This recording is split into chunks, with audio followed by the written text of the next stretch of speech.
didukung oleh Pak Muzamil Yusuf, kenapa tampaknya DPR ingin sekali clear masalah hukum? Jangan-jangan memang DPR nih yang mau Pak BG jadi minimal jadi Wakapolri lah, walaupun bukan jadi Kapolri?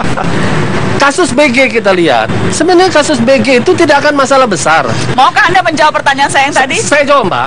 Kalau Desember itu sudah wacana BG akan dicalonkan sudah muncul. Kalau KPK sudah punya 2 alat bukti, keluarkan pada waktu itu. BG belum jadi calon Kapolri, nggak akan rame-rame seperti ini. Satu itu. Lalu kenapa diambil di tengah-tengah ketika proses DPR sudah dapat surat presiden? Nah, akhirnya terjadilah kasus seperti ini. Maka saya ingin mengatakan ada persoalan memang pembawaan pimpinan KPK yang menurut saya harusnya tidak dengan style seperti itu. Seperti apa? Kita ini yang namanya korupsi itu sudah seperti wabah. Kalau wabah terjadi, seorang dokter itu bukan senang dapat pasien. Dia prihatin, dia berpikirnya integral. Dia tidak bersuka cita dengan datangnya ada pasien diselesaikan, dalam hal ini ditangkap ya. Dia berpikir bagaimana cara menyadarkan ya bangsa ini. Dalam cara keprihatinan, saya melihat, mohon maaf, cara pimpinan KPK mengumumkan di depan media itu dengan cara tersenyum, tapi saya mengatakan cara itu tidak tepat. Harus dengan cara keprihatinan. Dengan segala hormat dengan lembaga Polri, putar terbaik kalian, kami punya bukti, kami proses, tapi kami tidak menyerang lembaganya.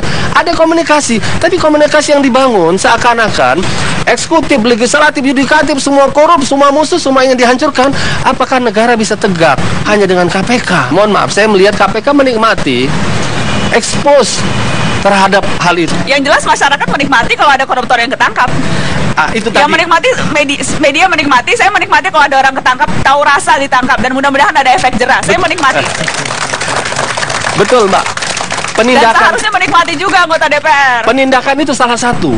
Tetapi karena keprihatinan lebih besar, karena ini epidemik, maka begitu ada yang ditangkap berpikirnya bagaimana membangun pencegahan yang panjang. Oke, Mas Imam? Wong lagi ditangkap tangan saja nggak kapok-kapok, itu ya republik ini. Ini yang menjadi soal. Nah, saya setuju ya bahwa harus ada sebuah evaluasi Pak Ruki di KPK ini. Bagaimana? Lama katanya untuk apa evaluasi. Ya jangan langsung menyerah begitu Pak. Kan itu benar prediksi. Siapa tahu nanti politik itu bisa berubah setiap menit Pak. Betul. Nah, jadi itu yang terjadi. Jadi saya melihat bahwa dulu orang mengatakan bahwa hukum itu tajam ke bawah tapi tumpul ke atas. Sekarang betul KPK membuktikan ternyata bisa juga tajam ke atas, tapi najamnya kemana-mana, ke partai politik, ya ke polisi, kemana-mana. Ya tentu saja orang ini bisa menjadi ya dengan semua substansi yang Pak Muzamil katakan itu sebenarnya betul.